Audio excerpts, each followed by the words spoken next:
In March 2020, two investors watched the same portfolio lose over a third of its value in less than a month. One of them sold everything near the bottom. The other one did nothing at all. Only one of those decisions actually built wealth, and it wasn't the one that felt safer in the moment. This isn't a story about predicting the crash. It's a story about what happens in the weeks right after one, and why that's the part almost nobody gets right. Before we get into it, if breaking down real market history like this is useful, hit subscribe, new video every week. Between February 19 and March 23, 2020, the S&P 500 fell 34% in just 23 trading days, the fastest drop into a bear market in the index's history. Two single-day drops during that stretch exceeded 3%, and trading was automatically halted 4 times in the first 2 weeks alone. The trigger was the COVID-19 pandemic, and specifically the wave of lockdowns that shut down entire sectors of the economy almost overnight. Nobody watching the news in real time had a reliable playbook for how long that shutdown would last or how deep the damage would go, which is exactly what made the following few weeks feel less like a normal dip and more like the start of something with no visible bottom. Airlines grounded planes, restaurants closed their doors, and entire industries paused at once. The kind of headline backdrop that makes just wait it out feel like the riskier choice, even though the data below says otherwise. Drake and Daniel both had money in the market when it happened. Same starting portfolio, same crash, same headlines. What they each did next is where their outcomes actually diverge. Watching a third of a portfolio disappear in 3 weeks is genuinely stressful.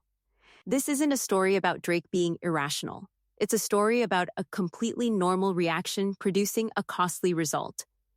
On March 23, 2020, the exact day the index bottomed, though nobody watching it in real time could have known that, Drake sold everything. His reasoning felt sound in the moment: stop the bleeding, protect what's left, get back in once things calm down. That sale locked in the loss.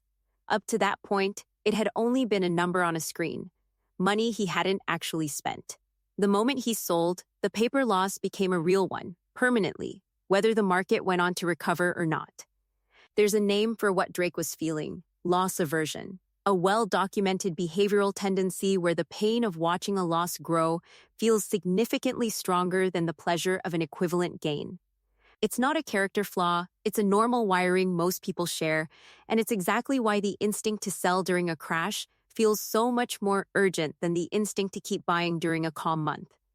Daniel did something that looks, on the surface, almost boring: nothing. He didn't sell, and he didn't try to guess the exact bottom to buy more either. His regular paycheck contribution kept going in automatically, on schedule, same as every other month. That's a specific decision, not an absence of one. Staying invested through a decline most people were calling the start of something much worse takes as much discipline as selling does, just in the opposite direction. It also didn't require Daniel to feel calm about it. He wasn't ignoring the headlines or pretending the decline wasn't real.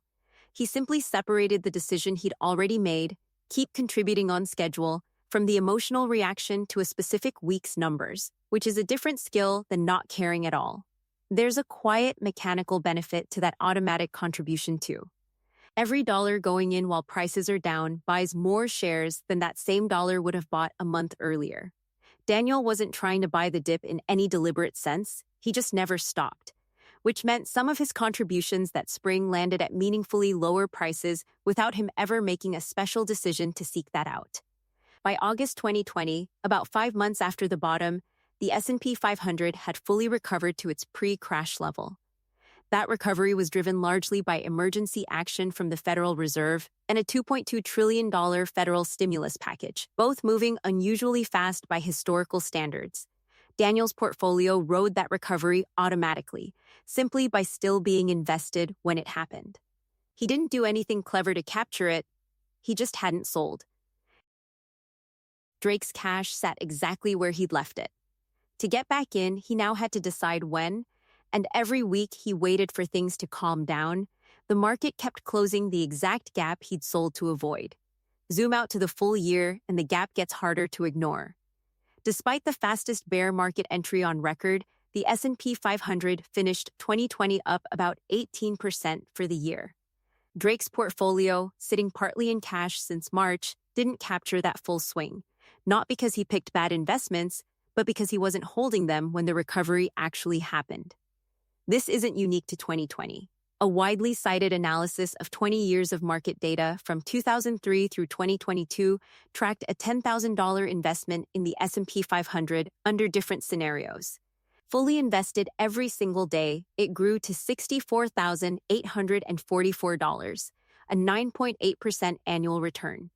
Miss just the 10 best trading days of those 20 years, 10 days out of roughly 5,000, and that same investment finishes at $29,708 instead. Less than half of the fully invested outcome, for missing a number of days you could count on two hands. Miss the 20 best days and it falls to $17,826, a 2.9% annual return. Miss the 30 best days and it drops to $11,701, barely above the original $10,000 put in after 2 full decades in the market. Put in perspective, those 20 years contained roughly 5,000 trading days. The 10 best days are about 0.2% of that total. Getting out of the market for even a small fraction of the calendar, at exactly the wrong fraction, is enough to erase most of 2 decades of growth. This applies just as much to a retirement account you don't touch for 30 years as it does to a taxable brokerage account you check every day. Here's the part that makes timing this almost impossible on purpose. Of the 10 single best trading days across that same 20-year window, 7 happened while the market was already in bear market territory, during the exact kind of stretch that convinces people to sell. The 2 best single days of that entire 20-year period, October 13 and October 28, 2008, both landed in the middle of the financial crisis, each posting gains over 10% in a single session. And in 2020, the second best day of the year landed immediately after the second worst day. It's not limited to those 2 years either. In 2015, during a separate bout of market turbulence, the single best day of that year landed just 2 days after the single worst day. This is exactly the trap Drake fell into without realizing it. The plan to get back in once things calm down assumes the recovery announces itself in advance. In practice, some of the market's largest single-day gains happen while everything still looks like it's falling apart. This isn't a hypothetical risk, it's a measured, recurring pattern.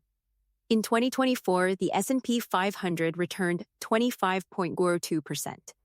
The average equity fund investor, tracked across actual fund flows by the research firm DALBAR, earned only 16.54% that same year, a gap of 848 basis points, the second largest annual gap DALBAR has recorded in the past decade. DALBAR's data showed investors pulling money out of equity funds in every single quarter of 2024, with the heaviest withdrawals landing right before some of the year's biggest rallies. It's the same pattern as 2020, just without a headline-grabbing crash attached to it. The behavioral explanation lines up with what showed up in Drake's story too.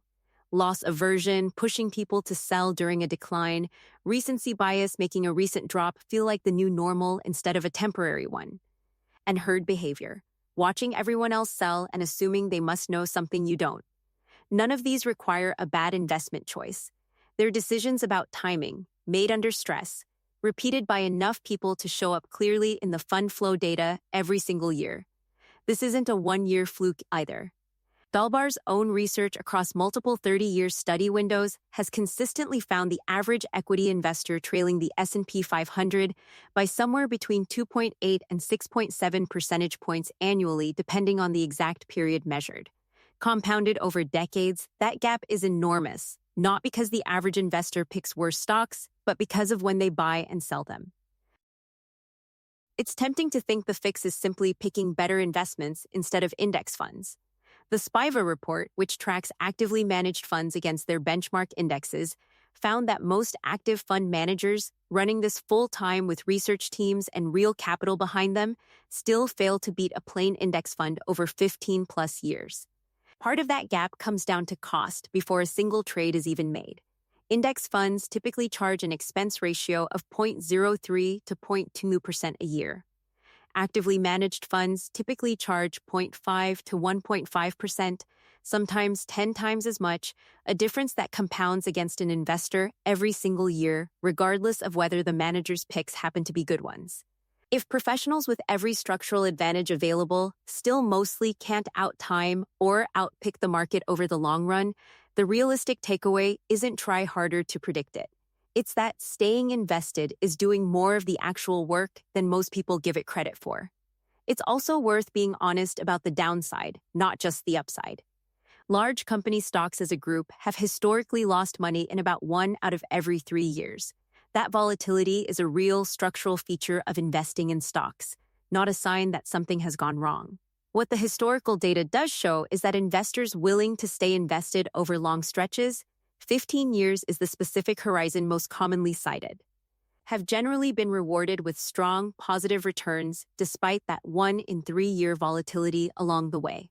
For context, that's roughly the gap between a first job in your 20s and hitting your late 30s, or the stretch most people spend steadily contributing to a workplace retirement account before even thinking about slowing down. Dollar cost averaging, investing a fixed amount on a regular schedule regardless of price, doesn't eliminate that volatility. What it does is make it easier to actually sit through, since the decision to keep investing gets made once, in advance, instead of being relitigated every time the market has a bad week. None of this means selling is always the wrong call. Needing the money for a real, near-term expense, rebalancing a portfolio that's drifted heavily toward one asset, or shifting toward more conservative holdings as retirement genuinely approaches are all different decisions than selling, because a headline made a crash feel permanent. The distinction that matters is whether the decision is driven by an actual plan or by panic in the moment.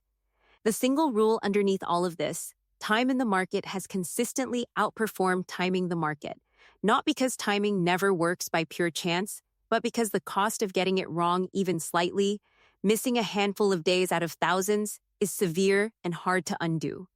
Drake didn't lose because he made one bad call. He lost because leaving the market removes the option to be there for the days that matter most, and those days give almost no advance warning before they arrive. If Drake had sold and later wanted to fix it, the honest answer isn't wait for a clear signal, since the whole point of the last few sections is that a clear signal usually doesn't arrive until well after the fact. A more realistic path back in looks a lot like Daniel's original approach, re-entering gradually on a fixed schedule, rather than waiting to feel certain the bottom has already passed. It won't recover the days already missed, but it stops the gap from growing any further while a decision gets made under less pressure than the original sale was. The 2020 crash fell 34% in 23 trading days and fully recovered in about 5 months. Missing just the 10 best days of a 20-year stretch cuts an investor's ending balance by more than half. The average investor trails the index by several percentage points a year, mostly from panic selling and re-entering at the wrong time. And even most professionals can't reliably time it better, largely because they're carrying the same behavioral instincts as everyone else, on top of higher fees that work against them before a single decision is even made. None of this means never checking your portfolio, and it doesn't mean every dip is automatically safe to ignore. It means the evidence, across decades and crashes, keeps pointing the same direction. Staying invested has done more of the real work than trying to guess the timing ever has, whatever the next headline-grabbing drop looks like. The more useful question isn't whether it's the top or the bottom, it's whether the plan already in place is one worth sticking to. This video is for educational purposes only and is not personalized financial advice. If breaking down what actually builds wealth over guessing is useful, subscribe, new video every week. Next time, the 24-hour rule that kills impulse spending before it ever leaves your account.